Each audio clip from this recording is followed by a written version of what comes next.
안녕하세요. 여러분의 성공적인 배팅을 위하여 열심히 분석하는 스포츠 황제입니다.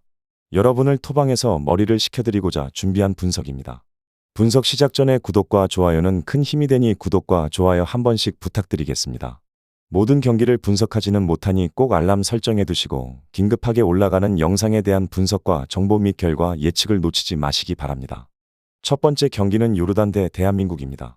먼저 요르단은 지난 두 번의 대회에서 8강 진출에 실패했으며 타지키스탄과 8강에서 운이 좋았다는 것을 증명했습니다. 후세인 암무타 감독이 이끄는 요르단은 전반 초반부터 타지키스탄의 골문을 두드렸고 상대팀이 자책골을 기록하는 행운이 따랐고 결국 타지키스탄에 앞서게 되었습니다. 아시안컵 8강에서 요르단은 이번 대회에서 두 번째 클린시트를 기록했는데 이는 요르단이 국제대회에서 8강전에서 승리를 거둔 최초의 기록이었습니다. 이번 대회 첫 결승 진출을 눈앞에 두고 있는 요르단이 대한민국과 경기에서 승리를 거두며 3연승을 이어갈 경우 2022년 6월에서 9월 이후 가장 긴 연승 행진을 기록하게 됩니다. 요르단은 한 번도 대한민국을 꺾은 적이 없지만 이번 대회 조별리그에서 2대1로 앞서다 91분 야잔 아라랍의 자책골로 승점 2점을 내주며 아쉬운 무승부를 거둔 바 있습니다. 함자 알 다르드르는 16강전에서 이라크의 3대2로 극적인 역전승을 거두던 후반 추가 시간에 레드카드를 받아 요르단의 8강전에 결장했습니다. 8강전 요르단은 니자르 알라시단을 대신해 누르 알라와 부대를 선발로 내세우며 라인업에 유일한 변화를 주었습니다. 요르단은 바흐다트 하노노프의 자책골로 준결승에 진출했고 야지드 아부 라일라 골키퍼는 타지키스탄의 2개의 유효 슈팅을 막아내며 대회 두 번째 클린시트를 기록하였습니다. 몽펠리에서 뛰고 있는 공격수 무사 알 타마리는 타지키스탄과 8강전 후반 부상으로 교체되었으며 몸 상태를 살펴봐야 할 것입니다.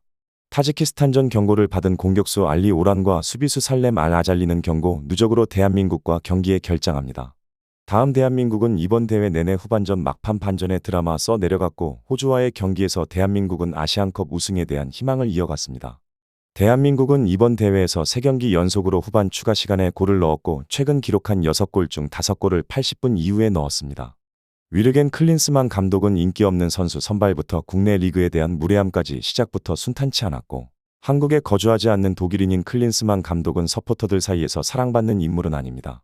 하지만 그는 2015년 이후 처음으로 아시안컵 결승 진출을 눈앞에 두고 있으며 미국 대표팀 감독으로서 북중미 카리브해 축구연맹 골드컵과 한국 대표팀 감독으로서 아시안컵 등 그가 지휘봉을 잡은 모든 대륙별 대회에서 준결승에 진출하는 데 성공하고 있습니다. 한국이 클린스만 감독 체제에서 뛰어난 성적을 거뒀는지는 논란의 여지가 있지만 그의 공격 스타일로 인해 한국은 모든 대회에서 11경기 연속으로 골을 넣는 등 많은 골을 기록하고 있습니다. 한국은 요르단을 상대로 비교적 단단한 수비를 선보이며 역대 6번의 맞대결 중 4번의 경기에서 요르단을 득점권 밖으로 밀어냈습니다.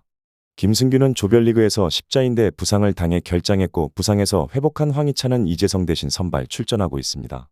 김영권은 기성용과 역대 9번째로 타이를 이루는 A매치 110경기 출전에 2경기, 이강인은 25경기 출전에 1경기를 남겨두고 있습니다.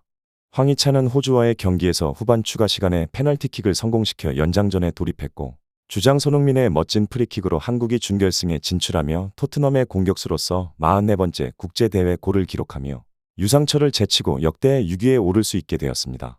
경고를 받은 대한민국의 주축 수비수 김민재는 경고 누적으로 요르단전 결장합니다.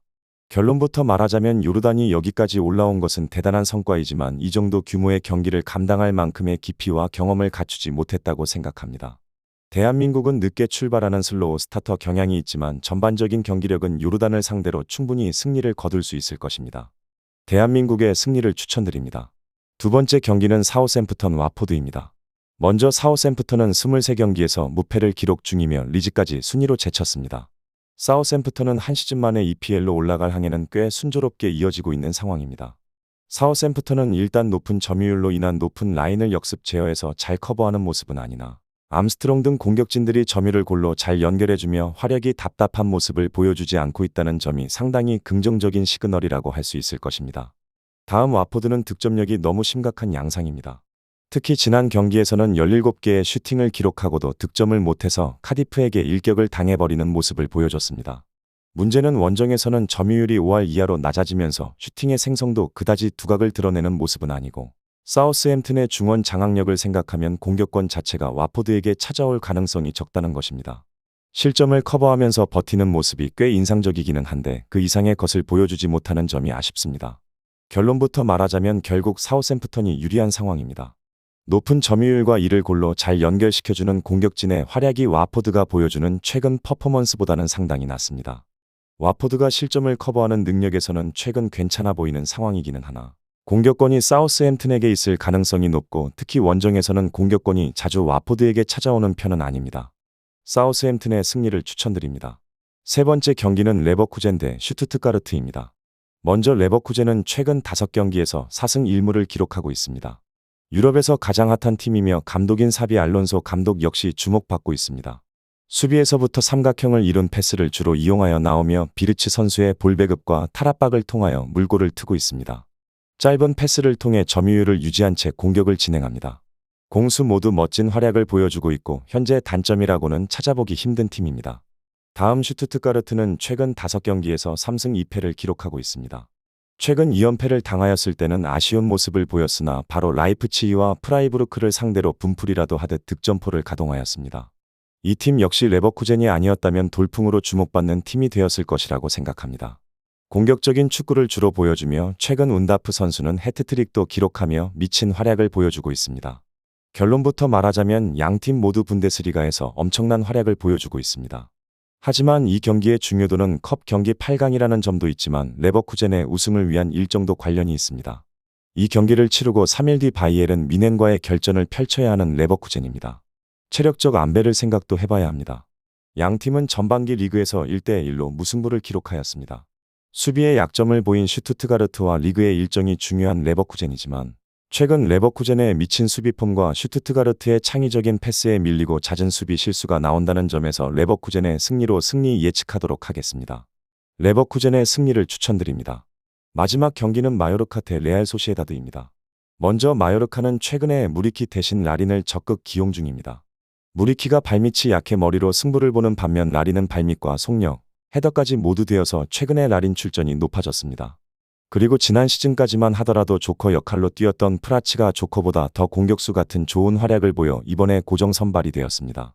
이전보다 분명히 공격의 질이 높아진 것은 분명하나 이것을 유연하게 작동시킬 만한 선수가 없습니다. 이강인이 있을 당시에는 공격적 패스가 많아 득점이 적어도 생산이 많았던 반면 현재는 공격적 패스가 적을 뿐더러 득점까지 저조해 두 공격수 활용을 제대로 못하고 있습니다. 그래서 극단적인 수비를 발휘하여 리가에서는 승점을 챙기고 있는데 최근 전체 일정상 어려운 상대로 여실히 공격에 문제가 드러났습니다. 구강컵은 사활을 걸고 뛰어야 하나 해결사 기질이 있는 선수가 없다는 점에서 전체적으로 선구 구성이 변화가 있어도 볼을 잘 다루는 원정팀에게 당할 수 있습니다. 이 팀은 그리고 후방에서 수비를 하는 전형적인 수비축구팀이라 압박 옵션조차도 없이 풀백들이 공격을 이끌고 3명의 중원은 자기 진영 하프라인에서 역할을 수행합니다. 그래서 성굵은 패스를 통해 라린의 역습과 세컨볼의 프라치를 활용하는데 전체적으로 이 공격 횟수는 최근 공식 5경기에서 결과처럼 여전히 끌려가는 상황을 연출할 수 있습니다. 다음 소시에다드는 쿠보를 제외하고 전체적으로 전력 누수가 없습니다. 그런데 공격의 방식이 2개 옵션이 있는데 한 가지 옵션만 사용하게 되다 보니 지금의 경기력이 나오고 있는 중입니다. 즉 원래의 전술을 잘 이해하고 실행하던 선수들이 전술 변화가 급격히 생기니 제대로 이해를 하지 못하는 부분입니다. 그리고 실바가 나오지 않아야 하는데 이번에도 나오게 되면 짙은 수비 벽을 뚫어내기 힘들 수 있습니다. 그리고 최근에 수비적인 운영을 통해 실점을 최소화하면서 결과를 내고 있습니다. 무승부가 많은 것이 오점이지만 그래도 공격력 떨어지는 상대로부터는 실점을 최소화할 수 있는 오늘 매치입니다. 일단 오야르사발이 어떻게 나올지 의문입니다. 리가 일정을 집중하지 않아도 되어 현재 실바 대신 사디크 그리고 측면은 오야르사발이 나오게 되면 조금 더 유연하게 공격력을 발휘할 수 있습니다. 결론부터 말하자면 이 선에서부터 메리노와 멘데스가 패스량을 늘리고 공격적으로 많은 패스를 뿌리면서 득점 기회를 노리게 될 텐데 일단 컵 대회인 것을 감안하면 단판이기 때문에 리가 일정을 위해서라도 체력적 소비를 많이 하지 않으려 정규 시간 내 끝내기 위해 오늘은 수비가 위주가 아닌 평소처럼 공격적 위주로 운영을 하면서 패스와 점유율을 극도로 올려 마요르카의 짙은 수비를 뚫고 신승을 따낼 수 있다고 예상해봅니다. 레알 소시에다드의 승리를 추천드립니다. 이상으로 분석 마치겠습니다. 지금 보신 영상은 초안 분석 내용이며 더욱 세밀한 분석 자료와 최종 조합픽을 원하신다면 구독과 좋아요 부탁드립니다. 프로토가 처음이신 분들 혹은 프로토를 좋아하는데 적중률이 낮으신 분들께서는 주저하지 마시고 전문가의 도움으로 수익률 극대화하시는 것을 추천드립니다. 토토는 단지 운으로 하는 게임이 절대 아닙니다. 모든 분야 전문가들이 존재하듯 프로토도 전문가들이 존재합니다. 경기 전 다양한 분석 자료 확인 필수이며 가장 중요한 정보력이 수익의 90% 이상 지분을 차지하고 있습니다. 영상 시청해 주셔서 감사합니다.